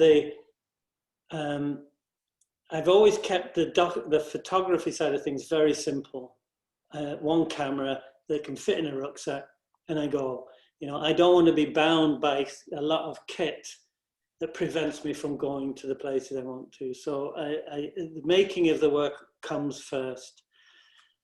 So I didn't want to carry a film camera and a still camera at the same time. So when the video camera became your still camera, you have that kind of ability to do both, which has been really great, and the quality is incredible. So I now have that chance to work in that way. And I mean, the endurance of it is the personal side of things. And there's also, I think, this sense of, you know, I'm 64, I think. Oh, come on, Jason, 63, 64. Anyway, I'm not 65 yet. And the physical aspect of what I do is very, very important. And, you know, I have realized that even if you stop still, that's really tough. You know, so like it's really difficult to negotiate your body through this, you know, as you get older. But it's the experiences I had as an 18-year-old, covering myself in mud or waiting for the tide to come on over me, are still with me, and they're an important part of how I feel. And the experience I've had more recently will carry me onwards, even when I'm not able. Because when I lay down, no matter where, whether it be a bed or the floor or whatever, the memory of the rain or the shadow I'm projecting is so strong that it connects me to that experience, which is I think really, really important. And then the sculptures that I mean, the major work that I made last year, and the red flags themselves. But particularly the walking wall, you know, it's a big project. This was a wall that travelled through the grounds of the Nelson Atkins, blocked a road for 2 weeks while people had to wait for the wall to cross, you know, and it was all about lifting this. So what happened? I should explain. The wall was 100 yards long. One end of it was taken down and fed to the front, so it was always moving. And it was about the physical lifting and building and taking down and rebuilding as this wall traveled. So the stone, there was a sense of endurance in that stone. And so it is a very, very important part of everything that I do. Nice, thank you for that amazing answer. I love the idea. The walking wall reminds me of the ways that they would move big stones for like the pyramids or perhaps the Easter Island heads. Something very human about that, like circular thing. Our next question comes from Sadie Bridger. Sadie, I'm going to ask you to activate your microphone now, if you're still around. Dear, I suppose I should be more active in the chat with these folks before I go to their questions. You're going to end up with a lot of me talking. I will ask Sadie's question as well, and Sadie, just jump in if you get your microphone going. Um, Sadie asks, can you describe the difference between when you work alone compared with when you need assistance for your larger public projects? And maybe what that consideration is. Well, there's, when I work by myself, I am often, even then, in public places. You know, the idea of me being this romantic figure all by myself out in the wilds.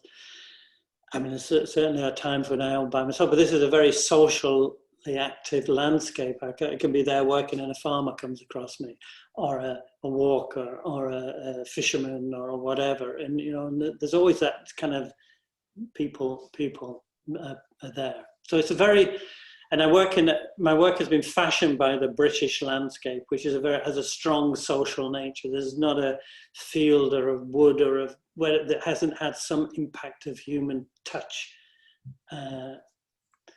So the human side of things, people are very much part of the work. Now, but when I do make a work by myself, even whether it be laying on the rain in the rain in New York, I'm by myself, you know, I'm just there, me and the rain.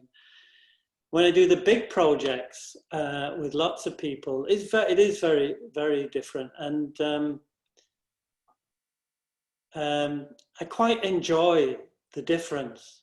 I enjoy the challenge of being in that situation and the different risks and the different vulnerabilities of making a work in those circumstances, of trying to get people to work together to make this work, to achieve the thing that I don't really know often how it's going to work out. And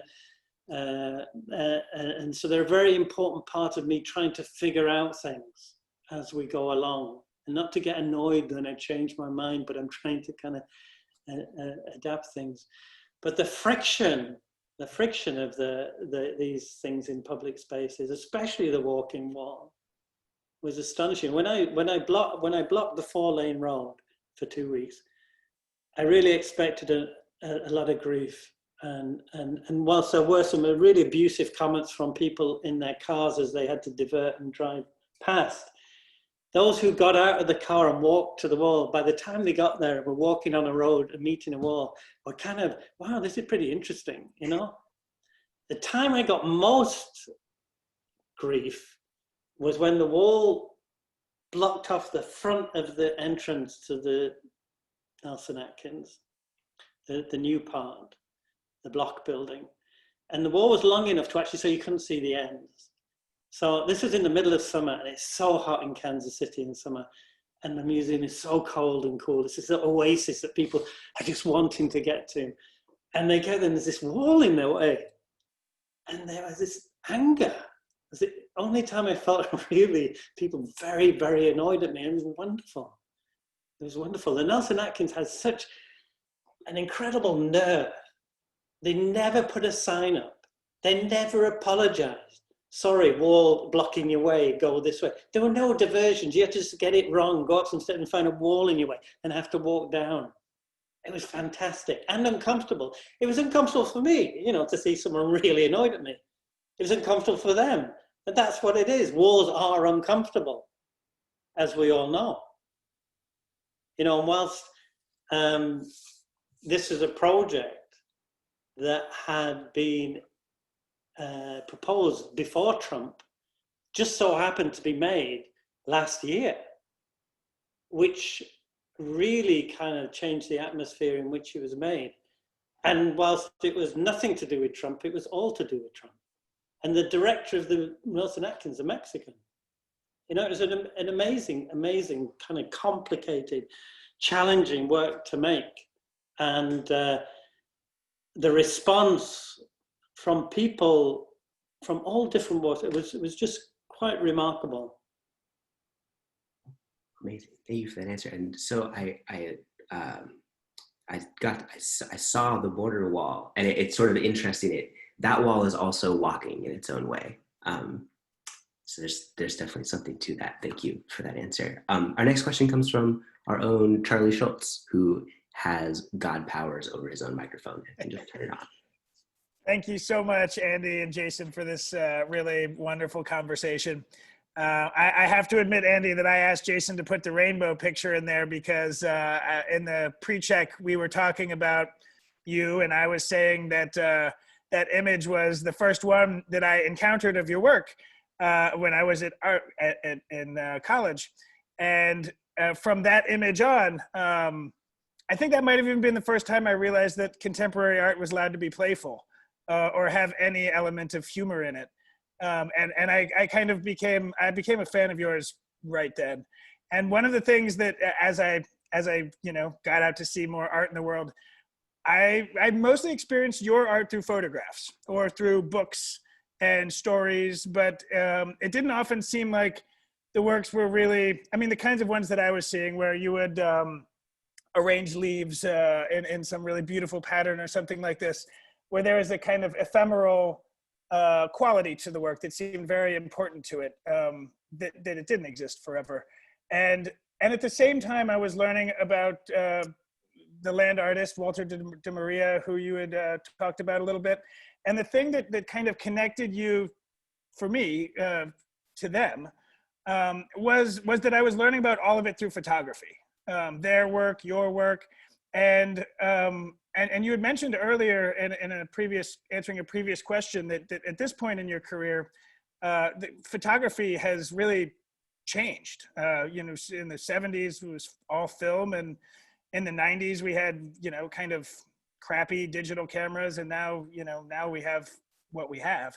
So my question is really like, how has the way you think about photography in relationship to your work, how has that shifted at all, or maybe it hasn't, in the decades that you've been practicing and this technology has been evolving around you? Well, I think, like I said, the options available in a digital camera allow me to have a greater range of responses to the work. And the photography is a really important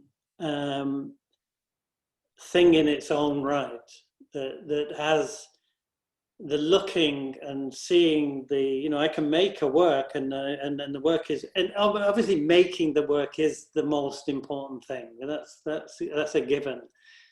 And then it's finished or whatever, and then I look at it, and I then work it with the camera to understand it, to see the way the light, or wait for a particular moment, and then the creation of this photographic work from that, the two kind of, it's more than documentation, but it's also this really, really important that the work isn't being made so I can photograph it.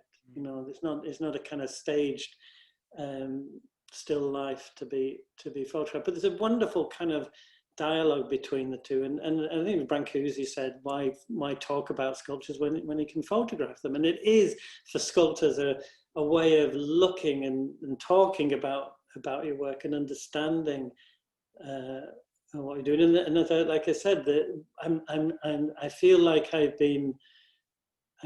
lost the opportunity to know a lot more about the red flags, because I can't go there and photograph them myself, and when you think of I'm an artist that works largely intuitively. I'm driven by instinct to a large extent, and the red flags was a project that just came from that sense of the moment or whatever. But you imagine what that work is now, the journey it's gone on, not just physically, but in this year of all years. And what it will mean when it comes out of this year. I don't know yet, but I've made something that can gather meaning that I didn't necessarily intend. In fact, it's probably important I didn't intend it. Because if I'd have written this as a whatever, this is going to be this, and it'll mean that, and you're going to read, it would have, you just let this thing loose that has a good soul and the potential for something. But you're going to take the risk to let it go and speak for itself. During this time, the lockdown, during the pandemic, I had one of my sculptures burnt in San Francisco, the spire.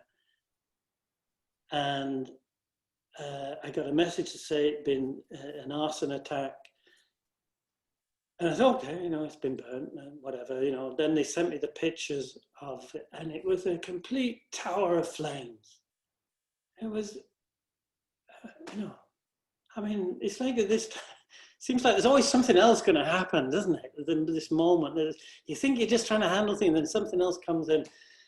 And I thought, well, that's it. It's finished, but it survived, and it's now stronger, actually stronger as a work, and stronger structurally because of the fire. It somehow survived. And I couldn't have made a work that could potentially be so of this moment. I couldn't have thought of a work that could be so of this moment than that piece. And I wrote a very short statement the day it was on fire, and after that I said nothing, because it was really, really important that the place decided how the future for this work, what it would be like. And I think it's the same, what I think is a long-winded way round of saying, I think it's the same for the red flags. That it's always dangerous for an artist to weigh in with whatever this work should mean or whatever. So you have this kind of one-liner that explains it. I can't explain the red flags, but they're gaining meaning each day. Just in the same way that they're being ingrained with the weather of each day, they're getting richer and richer and more meaningful. And I cannot ask for more of an artwork. Thank you so much, Andy.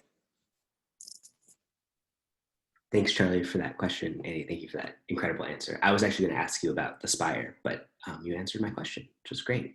I just want to point out that M. Francis left a really beautiful note for you in the chat. I won't read it, but we will save the chat and send it to you afterwards. For our last question today, we're going to go to our publisher, Fang. Fang, you there? Yeah, I'm here. Thank you, Jason. Thank you, Andy, for amazingly revelatory and generous conversation. Just like the rest of your work, so many aspects of ephemeralness and whatnot, I couldn't help but the flag project, with all the subtle spectrum of the color of red that came from that particular red clay in Wyoming that you talked earlier. I couldn't help but to think of the term environmental gradients, which is so related to various factors, including altitude, temperature, ocean proximity, and of course, soil humidity, that all came from von Humboldt's quantitative work on botanical geography that laid the foundation for the field of biogeography. But as far as the clarity of your thought and the simplicity of execution, evoked similar the work because it's transpired the feeling of lightness against life's awesome gravity. And that is one of my friends' work, Wolfgang Leib's. And I wonder, you have any affinity to Wolfgang's work, particularly, his great Poland feel and other ephemeral works, also sometimes time-based? Absolutely. No, of course, I do have a strong affinity to those work in the pollen fields, and also that underwritten by that, all that amount of effort and work to make something effortless. That we work very hard as artists to remove the effort, because we don't want to show all that. Then that's what I think that the flags, ultimately, when they're risen, when they rise above us in the air, and all of that effort gone into the making, it's still in there, it's ingrained in there, but we don't have to show that, it rises above it. And I think some of the most wonderful human achievements are often like that. They appear effortless, but underwritten by so much hard work. And it's an effortless that is hard won. And Wolfgang's work is likewise. Thank you, Andy. Beautiful answer. Thank you so much. Back to you, SJC. Thanks, Fong. Thanks for that question. I'm going to put a link to an interview with that artist, Wolfgang Leib, in case anyone is curious. It's 3 o'clock. There are more questions in the chat, and there are more questions from the audience, but I think we should move to the poem. As many of you know, the Rail has a tradition of closing all of our lunches with a poem. Usually it's a staff member who reads one of their choosing, but in the interest of bringing people together, we've been inviting poets to read their own work. And today I am really excited to welcome the poet Charles Theonia to the stage. Charles Theonia is a poet and a teacher from Brooklyn, where they are working to externalize interior femme landscapes. They are the author of art book Saw Palmettos on Hormones, Community, and the Brain Time Continuum, and chapbook Which One is the Bridge? Charles, I'm going to ask you to activate your microphone. Thank you. Thank you for this conversation, Jason and Andy. Really happy to be here. I'm going to read a poem that I think brings together the material that might be modest, as Jason said, and art. It's called Earthly Reasons. Say what you will about cats, but I don't see any of you breaking into the bathroom out of love for me. I really do savor the moment I open the morning door and liquid cats spill in. A favorite thing about plural cats is listening. You have no idea how many there are. Their foreheads light milk smell. A like-minded person across the world designed a perfume called Fluffy Brow. I'd like to visit the island where cats outnumber people, and the parallel islands of foxes, rabbits. Lucky for us, we dream in landscapes beyond our experience. Desert mountains scrolling by, into hot springs, capybara float with steamy oranges, into passion fruit, its pink egg, into 2 white cups, form holding itself open. Messy hair of the rambutan, pearly egg into its own glow. Blueberry vinegar and a canker sore brightens the mouth. A walk on the sunny side, into Kelly's 7-hour disco research playlist. The extended cut, a technology for sensing forever. Wild Heart dressing room video, 1981. Into mallet instruments, when Carly drops the beat on Don't Give It Up, when Gerard says, my heart in hiding stirred for a bird. The bouquet in my lobby said, Kayla, I'm an idiot and an asshole. Every year, I can hardly believe we live on a planet where flowers grow on trees.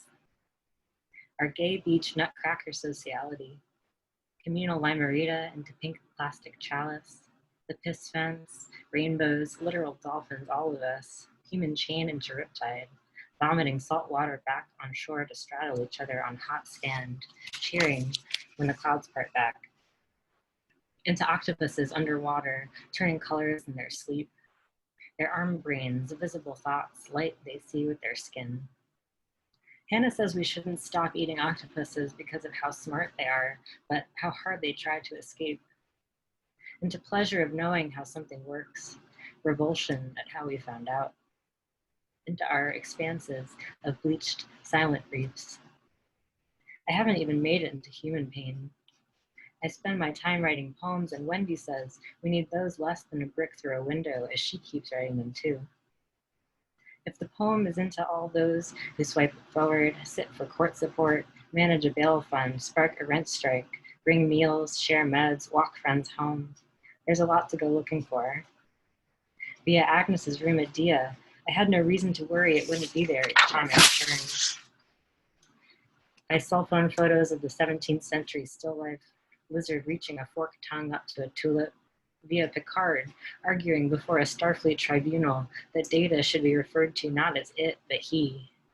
By June, becoming in front of us, a menace to our enemies. Via Alice, always crotch naked for music, unowning all seeds. And when Bernadette goes, nothing outside will cure you, but everything's outside. When Arthur goes, it's a big old world with nothing in it. I can't wait to see you another minute. I feel both of that. my external endocrine system, advances in vegan cheese, your ass ascending a staircase into rain on a shower skylight. I look forward to pickles, especially pink, endorphins of any origin, what we do after the nation and after the police, my hand up your overall shorts and happy animals running into me. Thank you.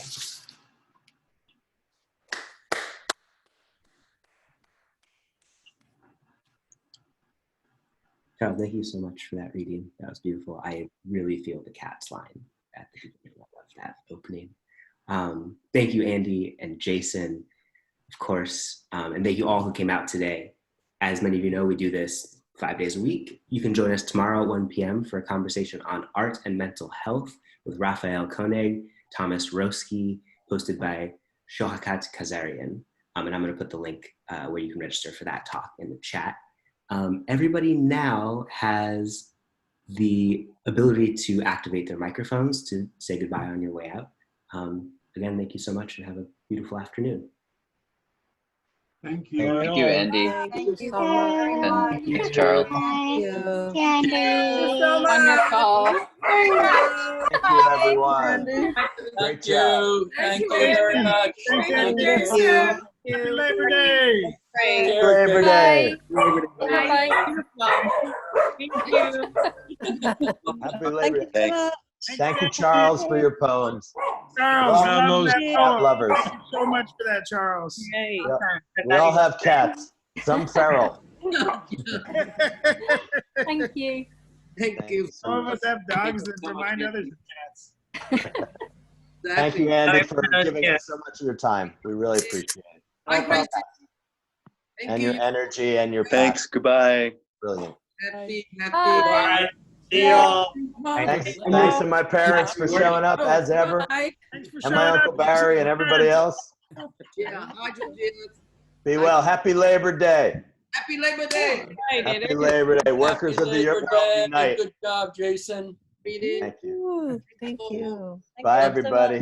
Bye. See you next week. See you tomorrow. Can't Bye. wait. Thank you. Bye. Goodbye.